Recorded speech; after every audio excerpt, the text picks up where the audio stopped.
శ్రీమంతురాలైన ఒక అమ్మాయి తన ఖరీదైన దుస్తులను తీసుకుంటూ చాకలిదిని ఇలా అంటుంది, ఈ బట్టలు తీసుకో, డబ్బులు తీసుకో. చాకలిది నవ్వుతూ బట్టలు ఇస్తూ ఇలా అంటుంది, చాలా ధన్యవాదాలు మేడం. ఆ చాకలిది డబ్బులు తీసుకోవడానికి సిద్ధంగా ఉన్నప్పుడు ఆమె భర్త నుండి ఫోన్ వస్తుంది. వెంటనే ఆ అమ్మాయి ఆ అవకాశాన్ని ఉపయోగించుకుని ఆ చాకలిది డబ్బులను దాచిపెడుతుంది.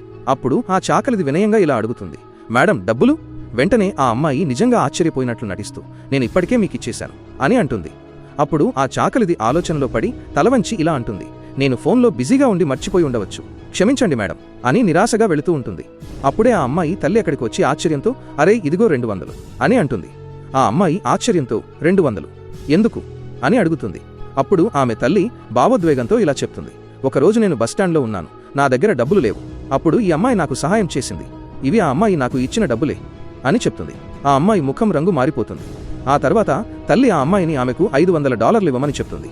ఈ డబ్బులు తీసుకో, తద్వారా నీవు ఎవరికైనా సహాయం చేయాలనుకున్నప్పుడు ఆలోచించనవసరం లేదు అని అంటుంది.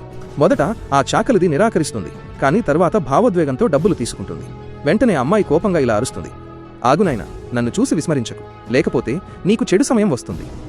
ఒక్కసారి కామెంట్లలో హర్ హర్ మహాదేవ్ అని రాసి వీడియోకి ఒక లైక్ చేసి ఛానల్ను సబ్స్క్రైబ్ చేయి. నీ ప్రతి కోరిక నెరవేరుతుంది. నువ్వు ఆ చాకలిది డబ్బులను దాచిపెట్టావు. ఒక పేదవాడి డబ్బులు అడగడానికి నీకు సిగ్గు లేదా? ఆ అమ్మాయి కళ్లల్లో తప్పు తెలుస్తుంది.